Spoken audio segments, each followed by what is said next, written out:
올해 마지막 거래일이었습니다. 주가가 최근에 좀 꽤 올라온 탓에 오늘은 약간의 조정세가 나왔고요. 어제 미국의 법원 쪽에서 트럼프의 관세 부과 관련된 부분들의 위헌 이야기들이 좀 이슈가 됐었는데 역시 거기에 대해서 트럼프 측이 반발을 하면서 이 부분들이 또 헌법 이렇게 여러 가지 재판 과정에서 또 받아들이신 거죠. 그러다 보니까 이제 관세가 그대로 유지되고 있다. 뭐 이런 이야기가 나오면서 오늘은 약간의 차익 실현 빌미가 된 것 같습니다. 더군다나 뭐 트럼프 입장에서는 어떨까요? 뭐 개인적으로 우리가 심리 상태를 좀 생각해 보면 이것들 봐라 하면서 좀 열받았을 것 같아요. 그러면 약간 우리가 좀 소설을 써보자면 트럼프가 좀 열받아서 뭔가 발표를 할 수도 있다 뭐 이런 생각이 들 수 있지 않습니까? 뭔가 관세 유예를 시켰고 뭐 중국의 90일 그리고 EU는 7월 9일까지 관세 유예를 좀 했는데 지금 이런 여러 가지 뭐 법원에 대한 이슈들 생기면서 약간 열받아서 뭔가 보란 듯이 발표를 할 수도 있다. 뭐 이런 우려가 좀 시장에서 심리적으로 있을 수 있죠. 뭐 그러다 보니까 국내 시장도 약간 그런 부분들을 역시 좀 우려를 한 것 같습니다. 그래서 시장이 많이 올라서 조금 조정도 받았고, 그리고 그런 뭐 트럼프가 살짝 이번에 법원 사태 때문에 결국 관세는 그대로 매겨진다는 거죠. 트럼프도 역시 타코 트레이딩이 여전히 생기고 있지만 트럼프는 난 치킨이 아니야 라고 하면서 결국은 관세를 때릴 것이다 이야기가 하고 있는 거기 때문에 최근에 약간의 우려가 완화되면서 주가가 꽤 올라온 상태에서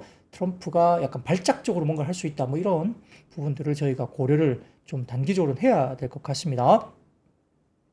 자, 그런 것들 중심으로 이야기들이 되는 것 같고요. 양말님, 와, 간지 수트라고 말씀 주시네요. 네, 뭐, 오늘 굉장히 덥네요. 이거 입으니까 어떤 좀 개인적인 어떤 뭐 일정이 있어서 입었는데, 네, 예쁩니까? 네, 감사합니다. 자, 그러면 시장 이야기를 해보도록 하겠습니다. 코스피는 마이너스 7.4포인트 하락 출발 보였습니다. 장 초반에 은행과 증권보험, 역시 금리가 좀 빠지는 과정에서 뭐 저 PBR 관련 지주사라든지 금융주 뭐 이런 것들도 최근 주목을 받았고 특히 증권주가 뭐 급등하는 사태까지 최근에 나타났었죠. 그래서 금융주가 오전에는 강세 출발 보였던 가운데 도시가스와 홈쇼핑, 화학섬유, 풍력, 편의점, 조선, 백화점, 관광업체, 태양광, 지유사 등의 강세 출발 나타났습니다. 근데 지금 말씀드린 강세 출발 섹터들도 실제 강세 강도는 그렇게 크지는 않았습니다. 시장 자체가 조금 조심스럽게 약간 조종세로 시작을 했기 때문에 튀어오르는 그런 섹터가 크게 나타나지는 않았다는 거죠. 자, 미국 주식시장은 엔비디아 실적 대기하는 가운데 경계감 속에 하락 마감을 보였는데요. 엔비디아가 실적 발표 이후에 시간에서 급등을 하면서 미국 시장에 영향을 미치기는 했습니다. 자, 첫 번째 헤드라인 보여드리면 자, 그래서 전일 미국의 연방법원에서 트럼프의 상호관세 제동을 걸었지만 항소법원에서 항소심 판결 전까지는 관세 부과가 그대로 유지된다라는 이야기가 나온 거죠. 그러다 보니까 약간의 되돌림이 충분히 나올 수 있는 상황인데 역시 말씀드린 대로 이런 것들 때문에 그리고 말씀드렸지만 뭐 일부 뭐 철강 알루미늄인가요? 자동차까지 일부 지금 이번에 아까 말씀드린 연방법원에서 상호관세 제동을 걸었지만 그에 또 해당되지 않는 섹터, 뭐 아까 말씀드렸던 대표적으로 자동차 뭐 이런 것들은 그와 상관없이 계속적으로 이렇게 관세 부과가 될 수 있다 이런 것들이고요. 그다음에 어제 연방법원에서 나온 이야기들 말고 다른 방식으로 관세는 충분히 때릴 수도 있다라는 이야기가 돌았기 때문에 역시 이러한 제동이 관세를 뭐 발목을 붙잡고 트럼프가 관세 부과를 하지 못한다. 이런 것은 아니다라고 제가 어제 방송에서 말씀을 드렸었습니다. 자, 그래서 지표를 하나 보여드릴 텐데 어제 지표가 나온 게 있습니다. 자, 그 다음 지표 보여드리면 미국의 국내 총생산 GDP 관련인데요. 이게 예측치가 마이너스 0.3%에서 마이너스 0.2%로 실제 예측치보다 조금 개선돼서 나오긴 했습니다. 그래서 이게 심리적으로 괜찮은 건가라고 이야기를 하기도 했지만, 근데 이게 국내 GDP 생산 부분에서 이게 뭐 좋은 지표야, 좀 나아진 지표라고 긍정적으로 볼 수 있지만 소비 지표, 이 항목 가운데 이제 소비를 보면 많이 처지고 있다는 거죠. 그래서 개인 소비 지출 관련해서 약간의 하향 조정이 나왔던 것이 역시 분위기가 썩 좋지 못했다. 지표 자체는 긍정적으로 볼 수 있지만 내부적인 세부 상황에서 개인 소비 관련된 부분들이 위축이 보였다는 점 때문에 오히려 시장을 조금 부정적으로 해석을 했던 것 같습니다. 자, 그리고 그 다음 표 보여드리겠습니다. 자, 미국의 주간 실업수당 청구 건수인데요. 신규 실업수당 청구 건수가 24만 건으로 예상치 23만 건보다 조금 더 높게 나왔고요. 이전치가 22만 6천 건이기 때문에 이것보다 더 높았습니다. 직전주와 시장 예상치를 모두 상회하는 신규 실업수당 청구 건수가 나왔고 연속 실업수당 청구 건수도 191만 9천 건 정도 되면서 예상치 189만 3천 건, 그리고 수정 전 이전치인 190만 3천 건, 수정 후에 189만 3천 건, 이것보다 훨씬 더 직전주와 예상치를 모두 상회했습니다. 그러다 보니까 이제 실업률이나 이런 여러 가지 부분에서 고용 시장이 점진적으로 또 둔화되고 있는 모습을 보여줬다는 점이 미국 시장에도 부정적으로 부담스러운 작용을 좀 한 것이 아니냐, 이런 생각을 해볼 수 있습니다. 자, 코스피는 연중 신고가 경신을 어제 한 뒤에 외국인 기관 현물 동반 순매도가 이어지면서 차익 실현 오늘 나왔습니다. 관세 불확실성 지속도 여파를 받았고요. 외국인 기관 2거래일 연속 현물 동반 순매수 후에 순매도 전환을 오늘 했습니다. 오전 기준 놓고 보면 외국인들은 현물 3,700억 이상 순매도를 했고요. 전일 대부분의 업종 동반 상승하면서 지수 상승 견인했는데 오늘 같은 경우는 레저와 헬스케어 업종 일부 등이 상승세를 보였습니다. 면세 호텔 레저를 보면 하반기 수익성 개선 기대감과 모멘텀 지속이 됐고요. 현대백화점, 신세계, 호텔신라 우선주 이런 종목들이 오전 52주 신고가를 알기도 했습니다. 유틸리티 같은 경우는 최근 원자력 모멘텀에 이어서 유가 하락 지속이 됐고요. 수익성 개선 기대에 오전 강세를 보이기도 했습니다. 지역 난방공사, K200 편입도 이야기가 된 거죠. 자, 코스닥 같은 경우는 엔터가 차익 실현 매물이 출회됐습니다. 제약바이오는 학회 기대감이 유입되기도 했고요. ABL바이오는 월드 ADC 아시아에서 차세대 ADC 공개에 따라서 강세를 보이기도 했습니다. 자, 전거래일 강세 보였던 엔터, SMDOU 같은 경우는 차익 실현 매물이 출회되면서 하루 만에 어제 상승분의 상당히 많은 부분을 되돌려 놓으면서 빠졌습니다. 자, 그 외에도 6천억 규모의 기술 이전 계약 체결 소식에 연일 강세가 보였던 라이백 같은 경우도 눈에 띄었고요. 올여름 코로나19 재확산 우려가 국내에서도 조심스럽게 우려가 상승하면서 코로나19 관련주도 여전히 움직임이 조금 더 올라왔다 볼 수도 있습니다. 자, 그래서 국내 증시 5장 접어들면서 외국인 기관 차익 실현 매도에 2,700선 하이를 했고요. 코스피를 비롯한 글로벌 주요국 증시가 관세 중단 기대감으로 상승했던 전일의 상승폭을 대부분 되돌리면서 하락했습니다. 한편 베센트 재무장관이 이 미중 무역 회담이 약간 정체되고 있다라고 밝혔습니다. 굉장히 부정적인 이슈이죠. 이렇게 언급한 것도 불확실성으로 역시 작용했습니다. 코스피 지수는 이번 주에만 100포인트 이상 상승을 했기 때문에 급등에 따른 부담감이 분명히 있었고요. 아까 말씀드렸던 관세 이슈가 다시 법원을 통해서 제동이 걸렸지만 다시 제자리 걸음했다. 그리고 베센트가 중국과의 무역 회담이 약간 정체되는 분위기다라고 언급한 것도 부정적인 이슈입니다. 자, 최근 상승했던 지주사, 건설 등 밸류업 기대감 반영됐던 업종과 관세 후퇴 기대감 유입된 자동차, 전력기기 등 업종에서 차익 실현 나오면서 코스피 전일 상승폭을 일부 반납하는 모습이 여전히 나타났습니다. 자, 반도체 업종 약세였습니다. 전일 엔비디아 호실적이 투신 개선되면서 상승했던 SK하이닉스와 한미반도체, 테크잉 등 품목관세 경계감에 하락을 했는데요. 삼성전자는 그래도 수급이 어느 정도 받쳐주면서 상대적으로 강한 모습을 나타냈습니다. 자동차 업종도 약세였습니다. 전일 트럼프 행정부의 관세 부과 중단 기대의 상승세가 나타났지만 집행정지 인용에 따라 다시 하락 반전을 했고요. 엔터 업종도 약세였습니다. 전일 하이브 부정거래 관련 압수소식이 전해지면서 하락 지속이 됐고요. SM과 YG엔터 같은 경우도 동반 하락세를 나타냈습니다. 제약업종은 일부 강세였습니다. 지속되는 기술 수출 기대감에 사용량 약가 연동제에 대한 논의가 국회에서 본격화될 것이라는 전망이 더해지면서 대웅제약, 종군당, SK바이오사이언스 등의 관련된 종목들이 상승하는 모습을 보이기도 했습니다. 자, 신재생업종 강세였는데요. 전날 이재명 민주당 후보가 기후에너지부 신설을 약속하면서 HD 현대에너지솔루션, SK 이터닉스, 한화솔루션 등 일부 종목들이 오전에도 역시 상승세가 나타나기도 했습니다.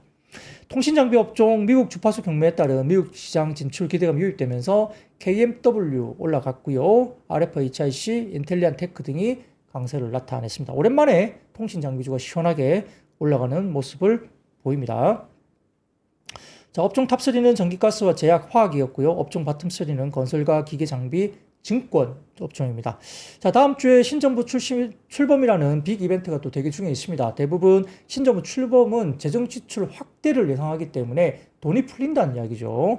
자, 그래서 신정상 관련된 뭐 새로운 정책 모멘텀 이런 것들도 역시 상당히 많이 발표가 될 것이기 때문에 시장의 뭐 테마군이라든지 전반적인 시장에 대한 우호적인 환경이 있을 수 있다 이야기를 하는 것 같고요. 자본시장 제도 관련 지주회사 등의 리레이팅이 지속될 수 있는 것도 긍정적으로 좀 지켜볼 필요가 있습니다.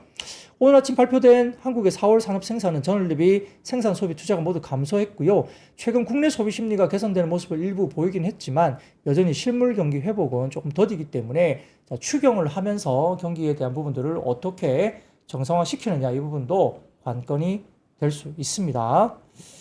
자, 오늘 전반적인 흐름은 이런 정도로 보시면 될 것 같고요. 전체적으로 분위기가 상당히 오늘은 뭐 최근에 급등에 대한 일부 차익 실현의 되돌림이 나타난 것도 맞지 않을까 생각이 듭니다. 자, 그런 것들 중심으로 해서 시장 이야기를 오늘 살펴봤고요. 5월 마지막 날인데 종가가 좀 더 좋았으면 좀 더 기분 좋게 또 주말을 할 수 있지 않았을까 이런 생각도 드는데 조금 아쉬운 부분이 있지만 그래도 또 한 발짝씩 또 더 큰 상승을 위해서는 약간의 후퇴도 또 필요할 수 있습니다. 눌림목이라고 또 생각할 수도 있겠죠. 자, 그러면 매크로 이야기 한두 개만 좀 드려보겠습니다. 자, 골드만삭스 이야기인데요. 코스피 목표 지수를 골드만삭스는 기존에 2,800포인트에서 2,900포인트로 목표 타겟 프라이스를 상향 조정했습니다. 대선 정치 환경과 증시 영향에 대해서 불확실성 해소로 계기를 가지고 있고요. 야당이 유력하고 국회 과반 확보로 정책 일관성이 기대될 수 있다 이야기를 했고요. 외국인의 투자 접근성 개선과 MSCI 선진국 지수 편입과 관련해서는 MSCI 선진국 지수 편입을 추진하고 외환시장 자유화와 공매도 재개 등 제도 개선 진행 중에 있고 MSCI DM 편입 시에는 예상 유입 자금이 200억에서 300억 달러 정도를 추정을 했습니다. 외국인 투자 환경 개선 수혜가 기대되고요. 최근에 원화 강세도 이루어지고 있기 때문에 이것도 외국인들이 좀 들어올 수 있는 환경도 일부 될 수 있는 거죠. 공정시장 질서 확립 정책입니다. 내부자 거래 그리고 시세 조정 등 불공정 거래에 대한 처벌 강화 추진과 그리고 공시의무 위반 사례 증가에 따른 대응한 감독 기능 강화도 시장의 긍정적인 환경일 수 있다. 그리고 선거 전후의 불확실성 해소와 개혁 기대감으로 코스피 200 동일 비중 지수의 상대 강세가 지속될 가능성이 높고요. 중소형주 중심의 차별화된 정책 모멘텀, 알파 기회가 존재할 수 있다는 이야기를 하고 있습니다. 자, 환율과 외국인 자금 유입인데요. 원화 강세 흐름 지속이 되고 있고요. 최근에 US 달러 대비 8% 상승을 하고 있고 원화 강세, 외국인 수매수 간의 양의 상관관계가 존재하기 때문에 수급적인 이슈도 있다는 겁니다. 자, 그래서 그 다음 매크로 지표 하나 보여드리겠습니다. 자, 요게 뭐냐면 대선 전후입니다. 대선 전후의 코스피 흐름인데요. 과거에 보면 대선 전후에 1년 정도 지나고 나면 대체로 증시는 상승해 있더라 이런 이야기를 하고 있는 표입니다. 골드만삭스 관련된 자료이고요. 자, 그 다음 자료 보여드리면 메이저 코리안 홀딩 컴퍼니스 지주사들에 관련된 트레이드 관련했는데요. 낮은 PB의 레벨에 거래되고 있는 것이죠. 이렇게 한국의 지주사들 관련된 부분에 대해서 12개월 포워드 PB 관련해서 코스피 12개월 포워드 관련된 PB 전체 히스토리를 봤을 때 역시 이 지주사들이 언더퍼폼을 해서 상당히 낮은 가격으로 거래가 되고 있는 거죠. 자, 그래서 그 다음 표를 보여드리면 그래서 뭐 투자 아이디어로 이제 이렇게 뭐 도표가 그려져 있는데요. 아마 작아서 잘 안 보실 것 같습니다. 그래서 3프로TV 앱에 시내 자료실 들어오셔서 이 자료를 다운로드 받으시면 관련된 종목들이 보일 텐데 그래서 투자 아이디어 관련해서 지주사에 대한 종목들을 이렇게 언급해 놓은 건데요. 지배구조 개혁과 자본시장 정책 변화 수혜로서 일단 이런 부분에 대해서 주요 지주회사가 삼성물산, 그다음에 LG, SK, HD현대, 한화, CJ, GS, 아모레, DL, 효성 등으로 봤고요.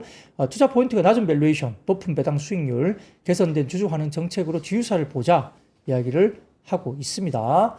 자, 그리고 그 다음 표입니다. 네, 그 다음 표를 보여드리면 이것도 잘 안 보이시죠? 네, 읽어드리면 고배당 가치주 수혜라 해가지고 결국 배당소득 분리과세 및 세율 경감 정책이 예상된다고 보면서 과거 2014년과 유사한 세제 개편 시에 배당 급증 경험을 존재한다 이렇게 이야기를 했습니다. 그래서 투자 포인트가 저 PBR, 그 다음에 고배당, DPS 상향 기업의 릴레이팅 가능성을 높게 봤고요. 대표 종목으로서는 하나금융, 그 다음에 삼성생명, 한국전력, 우리금융, 산업은행, GS, 삼성증권, LX 인터내셔널, 포스코 스틸리온 이렇게 종목을 들고 있습니다. 골드만삭스 이야기고요. 대부분 금융업 중심이고 일부 유틸리티와 소재 섹터가 포함된다라고 평가를 했습니다. 자, 그리고 그 다음 표입니다. 그 다음 표 보여드리면 이게 메이저 관련된 선거 플랫폼 관련된 부분에서 새로운 테마 정책권 이야기를 하는 거죠. 그래서 이런 것들 쭉 이야기를 나오고 있는 상황이고 외국인들의 투자 관련된 지표들이 나오고 있습니다. 아래쪽이 좀 잘 안 보이실 건데 이것도 마찬가지로 이야기 드리면 그래서 전력산업 관련된 섹터별 수혜도 여전히 지켜봐야 된다는 이야기를 이 표를 통해서 종목들이 나오고 있는데요.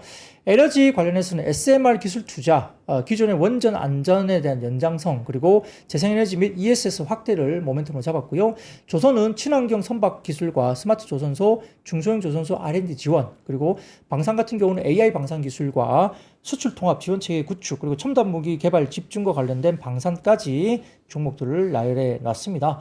해당 자료를 신의 자료실 자료에서 한번 살펴보시면 좋을 것 같습니다. 자, 이건 이제 골드만삭스 이야기를 제가 말씀을 드렸고요. JP모간도 이제 한국 주식시장 전략 자료를 냈습니다. 그래서 민주당이 이재명 후보의 당선 가능성을 높게 본다고 평가를 했고 민주당이 행정부와 국회의 장악을 각지하기 때문에 구조적인 개혁 추진 가능성이 커지고 있다. 그래서 상법 개정을 통한 지배구조 개선과 소상공인과 금융소비자 보호 정책을 통해서 은행과 보험주에 긍정적이다라고 평가를 했고요. 전력망 투자 확대에 관련해서 전력 설비가 수혜될 것이다라고 JP모간도 역시 공통적으로 이야기를 했습니다. 그리고 소비 진작 정책이 나올 걸로 보면서 내수와 소비재 수혜를 받고요. 대미 무역 협상 강화와 대중관계 개선을 추진할 것으로 평가를 했습니다. 상법 개정과 지배구조 변화도 여전히 있을 거로 봤고요. 그리고 통화 관련해서도 외환 관련 포인트가 USD 약세 그리고 자본 역류 가능성 때문에 원화 강세 재료로 역시 나타났고 봤고요. 원화가 1% 강세가 되면 MSCI 코리아 EPS가 마이너스 1.5% 영향을 예상을 합니다. 그러나 환차익 해지 증가와 달러 자산 환전, 정책 여력 확대 등으로 실제 영향은 중립적으로 봤습니다. 원화 강세는 외국인 자금 유입과 공통 통화 기준 이익 성장에 또 긍정적이기 때문에 이 부분도 추가적으로 좋게 바라본 입장이고요. 기업 지배구조 개선에 대한 압력이 강화될 것이라고 공통적으로 봤습니다. 그래서 시장 전략은 JP모건 같은 경우는 코스피 기준 3,000포인트까지 상승 여력이 있다 이렇게 이야기를 했고요. 선호 섹터는 메모리, 반도체, 그리고 금융과 방산, 지주회사, 화학, 게임, 필수 소비재 이렇게 선호 섹터로 봤습니다. 그리고 주목할 테마로 봐서는 지주회사의 디스카운트 축소 여전히 지주회사 이야기를 했고요. 자사주 활용 기업이라든지 저 PBR 고 ROE 종목을 좀 봐야 되지 않느냐 이런 이야기를 했습니다. 그래서 그 다음 표를 보여드리면 그 이제 스크린, 종목 스크린을 하는 거죠. 그래서 아마 지주사 관련된 디스카운트 이야기를 또 하는 것 같은데 종목들이 뭐 삼성 그룹 관련된 종목들 그리고 여러 가지 SK그룹이나 LG그룹, 뭐 두산그룹, CJ그룹 이런 것들 관련해서 지주사를 이제 평가를 했습니다. 자, 이렇게 해서 골드만삭스와 그다음에 JP모간 쪽에서 이야기하고 있는 한국 시장에 대한 전망 이런 것들 이야기를 했고요. 그 다음 표를 한번 보여드리겠습니다. 자, 이거 보시면은 첫 번째 자료는 이게 뭐냐면 미국의 국채 장단기 금리 차입니다. 10년과 1년물 사이에 장단기 금리 차인데요. 금리 차이가 상당히 많이 줄었죠. 오히려 역전됐다가 이제 플러스권으로 들어오긴 하는데 아직도 장단기 금리 차가 별로 없습니다. 그리고 두 번째 보시면은 그 다음 표를 보여드리면 이게 이제 수정 모델에 따른 경기 침체 확률인데요. 조금 많이 줄긴 했습니다만 여전히 밴드 상단 쪽에 침체 확률이 조금 더 놓여 있다. 아마 지금 관세 부분들 때문에 침체에 관련된 부분들이 조금 올라와 있는 기존보다 조금 뭐 상단 쪽에 있는 그런 모습을 현재 보고 있다라고 보입니다. 자, 그리고 마지막 매크로 지표 하나 보여드릴까요? 자, 우리가 알고 있는 월스트리트저널의 닉 티밀하우스, 페드의 대변인으로 불리고 있는 기자입니다. 자, 닉 티밀하우스가 이야기를 하고 있습니다. 백악관은 글로벌 경제 전반에 걸쳐서 관세를 부과하기 위한 임시 조치로 1974년 무역법 트레이드 액트 오브 1974에 한 번도 사용된 적이 없는 조항인 제122조 섹션 121을 활용하는 방안을 검토 중에 있다. 트럼프가 가만히 있지 않는다는 이야기입니다. 이 조항을 활용하면 최대 15%의 관세를 150일 동안 부과할 수 있습니다. 이 임시 조치는 보다 지속 가능한 관세 체계를 마련할 시간을 확보하기 위한 것으로 행정부가 2018년부터 2019년 중국을 상대로 사용했던 무역법 제301조 섹션 301 기반 조치로 이어질 수 있다고 봤습니다. 그러니까 어제 그 미국의 연방 법원에 관련된 이 관세 관련해서 이슈가 떨어지다 보니까 이게 호재로 느껴지기보다는 시장에서는 트럼프는 어떻게든 관세는 부과할 거야. 어제 연방 법원에 관련된 여러 가지 관세 이슈에 대해서 불거진 상황이지만 요리조리 피해서 트럼프는 관세를 어떻게든 부과할 것이다. 그리고 아까 서두에 말씀드린 것처럼 트럼프가 화가 났을 수도 있다는 거죠. 화가. 이런 사태 때문에. 그래서 화가 나서 뭔가 일을 벌일 수도 있다. 이런 이야기를 미국 시장에서도 하고 있는 것 같습니다. 자, 그런 것들 관련해서 닉 티밀하우스가 역시 백악관이 뭔가를 조치를 취할 것이다. 이런 이야기를 하고 있는 거죠. 그래서 이게 역시 시장에 단기적으로 최근에 주가가 올라간 뒤에 조정세가 나오는 그런 빌미가 됐다. 이렇게 생각을 하는 것 같습니다. 그렇죠. 트럼프는 하겠죠. 뭔가를. 열받았습니다. 그 사람들 자존심 때문에 트럼프가 역시 열받고 굉장히 그런 것들이 중요한 사람 아닙니까? 자, 그럼 마음대로 하는 사람인데 뭔가를 하겠죠. 그게 경계감이 있다는 겁니다. 사랑초님, 슈트 입으셨네요. 멋집니다. 예, 감사합니다. 자, 그러면 첫 번째 섹터로 넘어가 보도록 하겠습니다.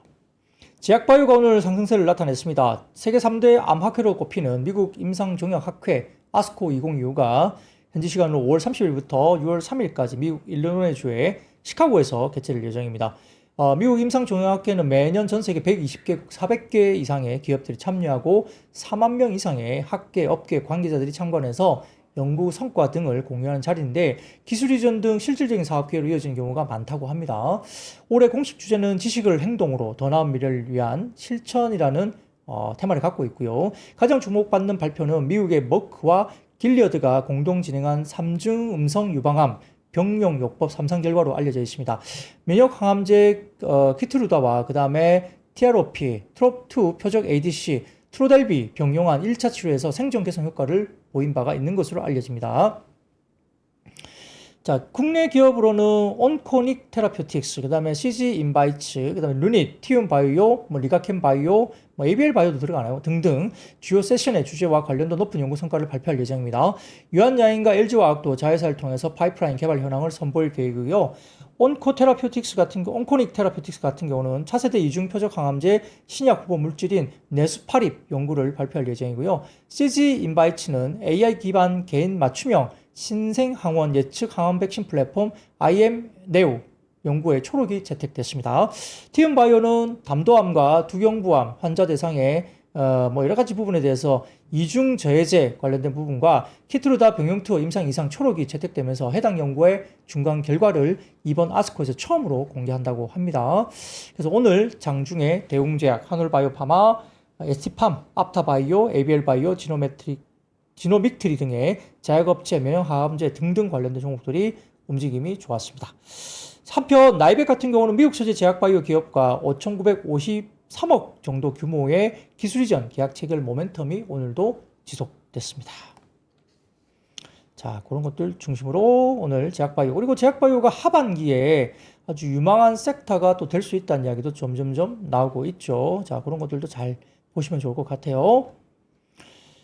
자, 두 번째입니다. 신재생 에너지 정책 기대감 속에 일부 관련주가 상승을 했습니다. 21대 대통령 선거가 사전투표가 전일 오전 6시 기준 전국 3,568개 사전투표소에서 일제 시작하면서 조기 대선을 앞두고 신재생 에너지 관련 정책의 기대감이 지속되고 있습니다. 그래서 양 후보가 이와 관련된 이야기를 하고 있는데요. 자, 이재명 후보는 상대적으로 재생에너지 전환이 늦어져서 산업 경쟁력이 약화됐고 홍수나 가뭄, 산불 같은 위기기후로 인한 피해가 약자와 소유주에게 집중됐다면서 복합 위기를 풀려면 정책도 포괄적이고 통합적이어야 한다고 강조를 했다고 합니다. 자, 그래서 탄소 중립 초석을 놓고 탄소 중립 산업도 새로운 성장 동력으로 육성하겠다 이런 이야기가 나오고 있고요.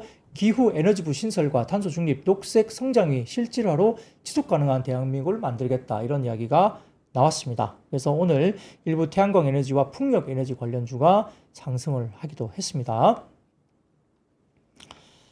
자, 그 다음입니다. 오늘 말씀드린 그 화장품 관련 중에 일부 관련주가 주가가 올라왔는데요.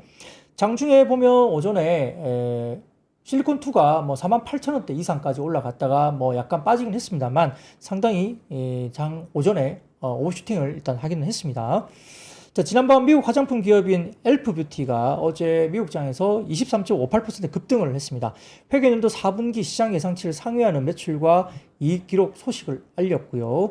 엘프뷰티는 지난 분기 조정 주당 순이익 EPS가 78센트로 시장 예상치인 72센트를 상회했습니다. 같은 기간 매출은 전년 대비 4% 증가한 3억 3,300만 달러로 이 역시 시장 전망치인 3억 2,800만 달러를 웃돌았습니다. 아울러서 엘프뷰티가 유명 모델 겸 인플루언서 헤일리 비버의 스킨케어 브랜드인 로드 인수 계약을 체결했다고 밝혔고요. 인수 대금은 현금 및 자사주를 합쳐 8억 달러로 알려져 있고 향후 3년간 로드 실적에 따라 최대 2억 달러의 추가 지급이 될 것으로 봅니다. 자, 인수는 올해 하반기 중에 마무리될 것으로 전망되고 있고 이와 관련해서 골드만삭스는 엘프뷰티의 이번 인수가 프리미엄 스킨케어 영역을 확장하고 고객층을 다변화할 수 있는 전략적으로 긍정적인 결정이라고 평가를 했습니다. 향후 추가적인 성장 동력을 제공할 것으로 기대한다라고 긍정적인 평가를 내기도 했죠. 자, 그러다 보니까 엘프뷰티가 급등을 하는 모습이었습니다. 이에 따라 뭐 인스코비, 제닉, 뭐 LNC 바이오, 코디, 선진 뷰티 사이언스, 코스맥스, 애경산업, 글로본 등의 일부 화장품 종목들이 오르기도 했습니다. 전체적으로 제닉 같은 경우도 최근에 주가가 상당히 좋고요. 예, 그래서 움직임이 상당히 좀 흐름들이 화장품 쪽으로도 활발하게 움직임 그리고 수익률 게임이 나타나고 있다 보시면 좋겠습니다. 자, 그래서 한투증권에서 이 화장품 관련된 인덱스 리포트를 내면서 비욘드 K뷰티라는 제목으로 리포트가 나왔습니다. 자, 늙어가는 글로벌 그리고 화장품 산업의 성장은 분명하다인 겁니다. 자, 저도 늙어가죠. 마찬가지로 저도 늙어갑니다. 그래서 상당히 이제 발버둥을 치고 있는데요. 자, 글로벌 중위 연령이 높아지면서 소비자들은 노화를 늦추기 위한 다양한 노력을 하는 것으로 보입니다. 또한 화장품을 사용하는 연령이 지속적으로 낮아지고 있다는 점도 글로벌 화장품 산업의 안정적인 성장을 이끄는 요인 중에 하나고요. 글로벌 중위 연령의 상승과 노령화 그리고 온라인 산업의 발달 덕분에 글로벌 화장품 산업의 안정적인 성장은 분명하다고 한투증권에서 리포트를 썼습니다. 그래서 프랑스와 어깨를 견주는 한국 화장품 K를 넘어서 글로벌로 간다라고 보는데 자, 그 다음 표를 하나 보여드리겠습니다. 한투증권 자료인데요.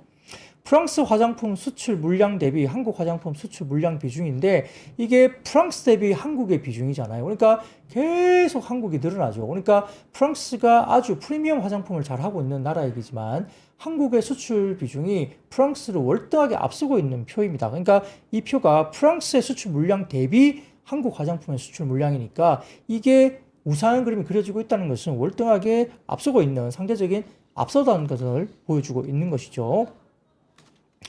자, Z세대, G세대라고 그러나요? Z세대가 이끄는 K뷰티 트렌드 덕분에 한국 화장품 산업은 전통적인 뷰티 강국인 프랑스와 어깨를 견주고 있다고 봤고요.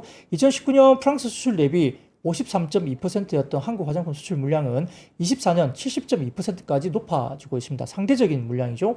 현 시점에서 고민해야 될 부분들은 화장품 산업의 트렌드는 경제 환경과 함께 주도 세력의 소득 수준과 취향 그리고 마케팅 트렌드에서 매번 변화를 한다는 점인데 지난 5년간 글로벌 화장품 산업에서 중저가 화장품 인기를 끌었던 이러한 어떤 세대들, G세대들의 소득이 크게 증가했다는 겁니다. 이제는 K를 넘어서 글로벌 화장품 산업의 성장의 수혜를 볼 수 있는 기업에 주목할 시점으로 봤습니다.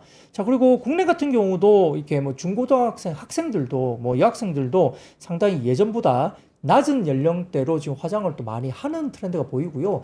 우리가 뭐 올리브영을 가든 이렇게 가보면 과거보다 좀 더 낮은 연령대에서 뭐 약간의 뭐 색조 화장까지도 이렇게 화장품을 쓰는 이런 부분들 볼 수 있습니다. 올리브영에서 그런 제품을 고르고 있는 학생들도 많이 보이기 때문에 이렇게 뭐 돈을 지갑을 여는 뭐 이렇게 세대 20, 30대, 40대 이쪽도 물론 소비가 늘어나지만 이렇게 10대들도 약간의 또 확장이 되고 있다는 점도 여전히 우리가 간과하면 안 되고요. 그런 부분에서 글로벌 파트너로 도약 중인 코스맥스 한국 콜마도 긍정적이라고 한투증권에서 이야기를 하고 있는데 자, 지난 5년간 뭐 K뷰티의 폭발적인 인기 상승과 함께 이름을 널리 알린 코스맥스와 한국 콜마가 대표적이면서 트럼프 정부의 관세 정책 때문에 많은 기업들이 공급망, 생산지 다변화에 따른 니즈가 높아지면서 한국의 OEM, ODM사들에 대한 니즈가 높아지고 있기 때문에 긍정적이라고 봤습니다.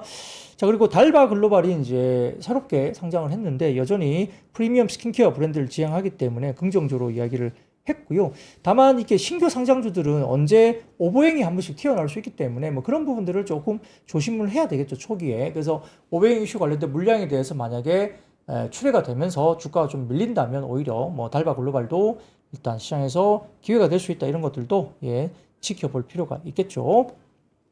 자, 그런 것들도 같이 화장품주 보시면 될 것 같고요. 그리고 최근에 이야기들이 뭐냐면 중국 쪽의 법인들이 나간 화장품사, 그러니까 중국 쪽의 법인이 적자폭이 굉장히 컸었는데 중국 법인들이 적자폭을 대폭 줄이면서 턴을 하고 있다는 점도 상당히 긍정적이다. 최근에 하이난 면세구 지역에서 여러 가지 소비가 굉장히 늘어나고 있고 그 소비 품목 가운데 화장품도 성장을 보이기 때문에 중국 시장 내 화장품의 재고가 많이 소진되면서 다시 한번 중국 시장에서 살아나고 있다. 물론 중국의 로컬 브랜드들이 화장품을 잘하기 때문에 과거처럼 한국의 업체들이 중국 시장에서 엄청난 인기를 구가한다, 이렇게 보기는 좀 힘들다 하더라도 중국 시장에서 대규모 적자를 내는 법인들이 이제는 적자폭을 대폭 줄이거나 BEP 이상으로 올라오거나 이런 것들이 중국 내에서의 국내 브랜드가 이제 약간 살아나는 부분, 이런 부분들이 역시 되고 있고, 유럽 시장의 성장을 주목해야 된다. 북미 시장만큼이나 큰 시장인 유럽 시장에서 이제 본격적으로 올해 하반기부터 국내 K뷰티가 성장을 시작한다는 점도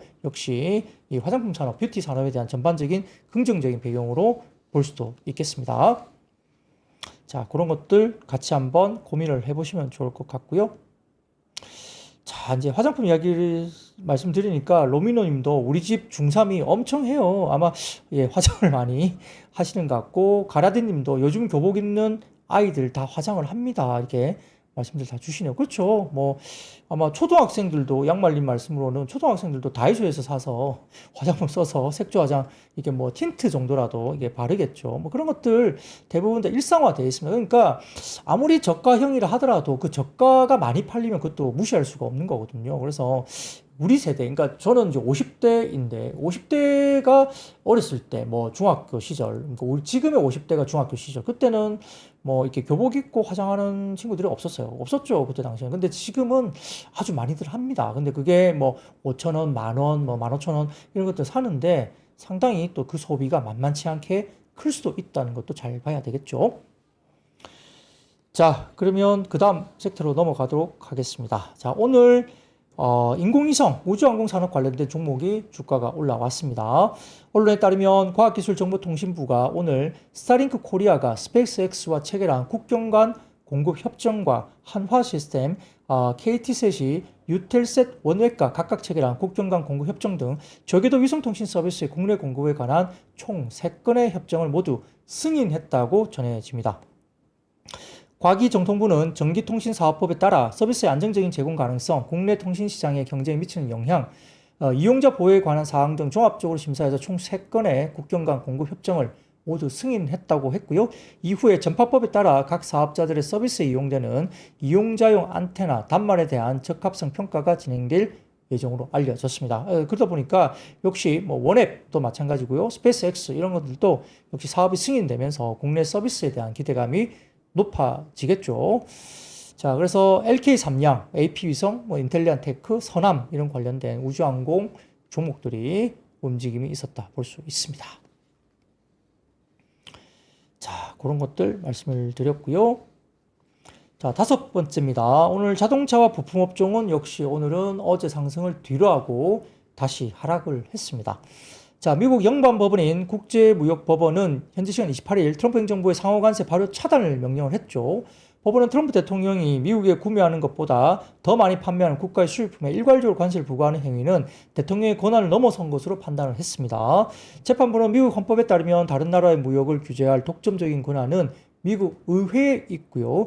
미국 경제를 보호하겠다면서 발동하는 대통령의 비상권한이 의회 권한보다 우선하지 않는다고 밝혔습니다. 다만 트럼프 행정부가 국제무역법원의 1심 판결에 불복해서 항소를 결정했고요. 미국 항소법원이 이를 받아들여서 현지 시간 29일 트럼프 대통령의 상호관세를 무효한 1심 법원 효력을 중단했습니다. 그러니까 관세가 그대로 유지가 된 거죠. 미국 연방항소법원은 트럼프 행정부의 가처분 신청을 상소가 진행되는 동안 트럼프가 계속 관세를 물릴 수 있도록 했다고 알려졌습니다. 자, 그러다 보니까 이런 것들이 다시 되돌림이 나타났는데, 사실 어제 자동차 섹터 말씀드리면서 어제 연방법원에서 이렇게 발효 차단 명령을 내렸지만 사실 자동차하고 상관이 없다라고 말씀드렸죠. 이 관련된 발효 차단, 상호관세 발효 차단 이 부분이 지금 현재 자동차 부분에 대해서 관세를 매긴 것과 전혀 다른 이야기라는 이야기를 드렸어요. 그러니까 해당 관련된 이 법이 전혀 다른 법으로 진행된 거기 때문에 자동차는 상관이 없다 말씀드렸는데 어쨌든 또 그것도 되돌려졌잖아요. 그러니까 발효 차단 명령이 되돌려졌기 때문에 그것도 역시 부정적인 이슈가 될 수도 있죠.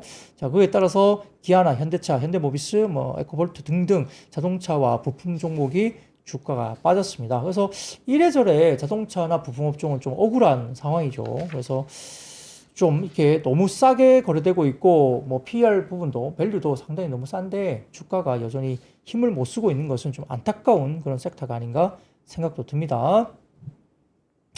자동차 오래됐죠. 너무 힘들게 이렇게 못 가고 있는 것도 너무 오래됐습니다. 한 번은 가야 될 텐데요. 자, 다음입니다. 자, 일부 언론에 따르면 엔비디아 젠슨왕의 양자 컴퓨팅 진출 소식이 전해지면서 기존의 양자 컴퓨팅 업체가 오히려 부담이 될 수 있다는 분석이 나왔습니다. 여기에 따라서 지난밤 뉴욕 증시에서 마이크로 클라우드 홀로그램이 마이너스 35.38% 급락을 했고요. 아이온쿠가 마이너스 9.17% 하락, 그리고 아르킷 퀀텀도 마이너스 8.8%, D-웨이브 퀀텀도 마이너스 7.29%, 라게티 컴퓨팅도 마이너스 7.13% 등 양자 컴퓨팅 관련주가 큰 폭 하락을 했습니다. 그러니까 뭔가 큰 게 온다는 거죠. 그러니까 엔비디아 쪽의 부분에서 양자 컴퓨팅 진출을 하게 되면 기존 업체들이 상당히 위협을 받을 수 있다는 것을 생각을 하는 것 같습니다. 그래서 기존 이 양자 컴퓨팅 관련된 업체들은 오히려 엔비디아에 따라서 굉장히 부담이 클 것이다. 경쟁 강도가 심해지면서 오히려 부담이 될 것이다. 이런 분석이 나오면서 양자 컴퓨팅 관련 주식들이 빠졌습니다.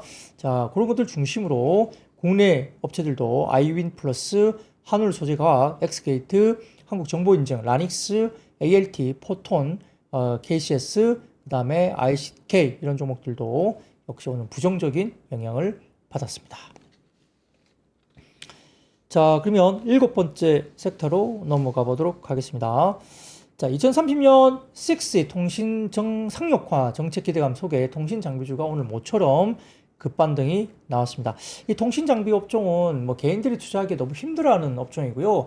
벌써 몇 년째 주가가 뭐 거의 90%, 10분의 1 토막 난 종목도 꽤 많이 있습니다. 실적 베이스도 턴이 안 되고 몇 년 동안 이게 지지부진했기 때문에 너무너무 어려워했던 섹터이고요. 거의 빈집 상태였죠. 뭐 그러다 보니까 뭔가 변곡점이 이루어지면서 반등이 나오지 않을까 계속 기대감을 가지면서 마치 양치기 소년 같은 그런 섹터가 돼버렸습니다. 근데 정말 늑대가 오는 것인지 뭐 그것은 한번 체크를 해봐야 될 것 같은데요. 온다 하다가 안 오니까 계속 이렇게 믿지 않는데 정말 늑대가 와버리면 어떻게 될까요? 뭐 저도 잘 사실 모르겠습니다. 자, 그런데 언론에 따르면 양당 대선 후보의 통신 정책 공약을 보면 공통적으로 오는 2030년까지 6G 상용화를 목표로 하고 있다고 전해지고 있습니다. 6G 같은 경우는 100GHz 이상의 고주파수 대역을 활용해서 5G보다 50배 빠른 전송 속도와 10배 빠른 반응 속도, 그리고 10배 많은 기기를 연결할 수 있는 차세대 이동 통신으로 알려져 있습니다. 민주당은 2028년 6 시범 서비스를 거친 후에 2030년 상용화를 추진다는 구상을 갖고 있습니다. 이게 이재명 후보의 핵심 정책 중에 하나입니다. 6G가. 그래서 양자호도 마찬가지고 지금 들어와 있기 때문에 상당히 좀 중요하게 봐야 된다는 말도 실제 있어요. 자, 실적과 상관없이 이거는 정책 테마군으로 움직이기 때문에 충분히 수급적으로 한번 할 수도 있다, 움직일 수 있다, 이런 이야기가 조심스럽게 나오고는 있습니다. 자, 그래서 국민의힘도 2030년 6G 상용화를 목표로 AI와 센싱을 결합한 초공간 지능형 네트워크를 구축한다는 계획을 갖고 있고요. 6G 핵심 부품을 개발하고 대학 연구소들과 공동 연구와 인재 양성을 위해서 협력하기로 또 국민의힘 쪽에서도 전해주고 있습니다. 과학기술정보통신부가 언론을 통해서 스타링크 코리아가 스페이스X와 체결한 국경 간 공급 협정과 한화시스템, KD셋이 유텔셋 원액과 체결한 국경 간 공급 협정 등 저궤도 위성통신 서비스 국내 공급에 대한 총 3건의 협정을 모두 승인했다고 전해졌기 때문에 자, 이것도 역시 기본적으로 오늘 통신장비주 관련된 부분에 긍정적인 모습이 또 보이기도 했습니다. 자, 그리고 우리가 자율주행 이야기를 하는데 자율주행 관련된 흐름들이 나타나게 되면 우리가 지금 현재 휴대폰 등을 단말기로 쓰고 있는 이 5G 아니면 6G 이거하고 자율주행에 쓰는 이 통신 대역이 또 별개로 이루어진다 하거든요. 왜냐면 이 만약에 5G가 됐든 6G가 됐든 뭐가 이제 운영이 되다가 이게 통신이 끊겨버리면 자율주행 차량이 가다 멈춰서게 되거든요. 그럼 사고가 날 가능성이 굉장히 높습니다. 그렇기 때문에 아마 이 통신, 우리가 일반적인 뭐 이렇게 단말기, 뭐 휴대폰, 스마트폰 이런 거 관련된 별개로 자율주행과 관련된 다른 어떤 통신망 이런 것들이 또 설계가 돼야 되기 때문에 구축, 캐펙스가 이제 구축이 돼야 되겠죠. 자, 그런 것들에 대한 어떤 장비 발주나 이런 것들도 역시 있어야 되는 상황이 맞을 것 같습니다. 자, 그래서 뭐 일부에서는 뭐 5G도 제대로 안 되고 뭐 그게 엉망인데 무슨 6 이야기하는 거냐 이런 개인 투자들 되게 많아요.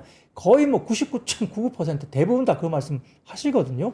근데 모르겠습니다. 주식시장은 항상 그와 상관없이 갈 때도 있습니다. 상관없이. 그렇기 때문에 눈여겨서 잘 째려봐야 됩니다. 물론 제가 이 말씀 드리는 게 자, 오늘부터 시작이니까 뭐 다음 주도부터 이제 본격적으로 V자 반등합니다. 이걸 말씀드린 건 아니지만 우리가 생각하고 있는 일상적으로 이성적으로 생각할 때 돈도 안 되고 당장 뭐 돈을 많이 버는 회사들도 별로 없고 아직도 적자인데 이게 왜 주가 오르냐 하는 분들이 많아요. 근데 역시 이제 대선 관련된 부분이 흐려지면 역시 대통령이 뽑히고 이 관련된 정책을 구체적으로 아주 적극적으로 막 발표를 하기 시작하면 자, 돈을 못 벌어도 주가는 거기에서 정책 관련된 부분에 힘을 가지고 수급이 있을 수 있다. 그리고 몇 년간 통신 장비가 워낙 빈집이었죠. 몇 년간. 그래서 지금 자리에서 만약에 수급이 들어서 더블을 갔다. 자, 그러면 과거 고점 대비 얼마나 올랐을까 생각하면 물론 이제 과거 고점 대비 엄청나게 빠져 있기 때문에 자, 지금 자리에서 2배 간다? 예를 들면 많이 올라 보이지도 않아요. 차트만 보고 있으면. 그러니까 그런 거예요. 그러니까 시장은 우리가 생각하는 것과 또 다르게 움직일 수 있다는 겁니다. 아까 말씀드렸듯이 되게 조심스럽습니다. 통신 장비주를 말씀드리는 게 되게 조심스러운데 뭐 그렇다는 겁니다. 제가 과거 경험을 시장에서 봤을 때, 네. 그래서 이런 것들 관련해서도 이제 조금은 뭐 일부 모르겠어요. 연속성이 뭐 계속 있어야 되겠죠. 물론 신뢰도가 높아지려면 연속성이 있어야 됩니다. 주가에 대한 흐름이 있어야 되는데 한번 지켜볼 필요는 있다고 하는 거고요. 뭐 양자 암호 관련해서는 뭐 돈을 버나요? 네, 쉽지 않죠. 근데 주가는 급등을 하고 있죠. 그런 것들입니다. 자, 그리고 하나증권이 역시 계속 보고서를 내고 있습니다. 오늘도 역시 보고서 나오면서 다음 주에는 미국의 주파수 경매에 대한 관심이 한층 높아지는 시기라고 전망 자료를 썼습니다. 외신에서 신규 주파수 발굴에 대한 언급이 끊임없이 나오고 있는데 금주 C밴드 사업자 의견 청취 절차가 마무리되고 있다고 밝혔습니다. 미국의 AWS 대역 주파수 사용이 2026년 6월 만료가 되는데 망 안정화 기간을 고려하면 올해 하반기 내 주파수 경매가 완료될 가능성이 높다고 분석을 하고 있습니다. 이어서 미국에서 600MHz의 중대역 주파수 할당이 이루어지면 국내 통신 장비 업체들은 25년 4분기 이후에 미국 시장을 토대로 급격한 실적 호전 양상이 나타날 가능성이 높다고 하나증권에서 리포트를 했습니다.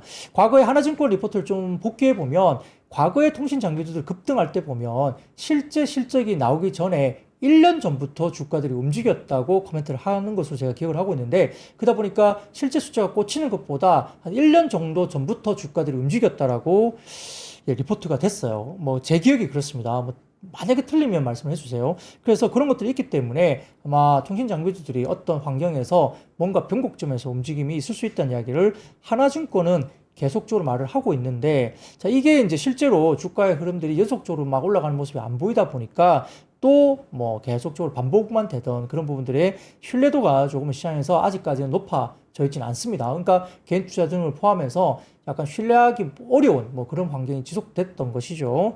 이번엔 어떨지 말씀드린 대로 정말 늑대가 나타날지 저도 잘 모릅니다. 저도 잘 모르겠어요. 하지만 조심스럽지만 워낙 오랫동안 빈집이었기 때문에 일부 관련된 어떤 수급이 들어오기만 한다면 단기 반등에 대한 부분들은 충분히 가능할 수 있다라고 볼 수도 있겠죠. 자, 한번 그 부분도 조심스럽습니다만 좀 지켜볼 필요는 있겠습니다. 자, 마지막입니다. 코로나19 재학생 우려 등의 관련주가 상승을 했습니다. 자, 이한경 행정안전부 재난안전관리본부장이 오늘 정부 세종청사에서 의사 집단행동 중앙재난안전대책본부 회의를 열고 해외 유행의 확산이 국내 유입으로 이어지지 않도록 경계심을 늦추지 않고 방역망을 유지해 나가겠다 이야기를 했습니다. 최근에 보면 홍콩, 그 다음에 중국, 태국 등 인접한 일부 국가에서 코로나19 확진자가 아주 많이 급증을 하고 있죠. 염려스러운 상황이 될 수 있습니다. 미국, 영국, 일본 등 대부분 국가에서는 양성률 6% 미만으로 낮은 수준 유지 중인데 국내 코로나19 입원 환자 수도 최근 한 달간 큰 변동이 없이 소폭의 증감을 반복하고 있습니다. 근데 아까 말씀드렸던 홍콩, 중국, 태국 이쪽에서 상당히 좀 높게 지금 나오고 있죠. 양성률에 대해서. 자, 그런 것들 관련해서 국내 확산 상황에 대비해서 중증 환자들이 신속하게 치료받을 수 있도록 응급실과 비상진료 대비 상황을 수시 점검하고 지방자치단체와 협조 체계를 긴밀하게 유지하겠다라고 발표를 하면서 여전히 코로나19 관련주들이 일부 상승폭이 이어지고 있다는 점까지 말씀을 드리겠습니다. 자, 5월 마지막 주말 잘 보내시고요. 6월 첫 번째 주 웃으면서 찾아뵙겠습니다. 여러분 아시죠? I see you.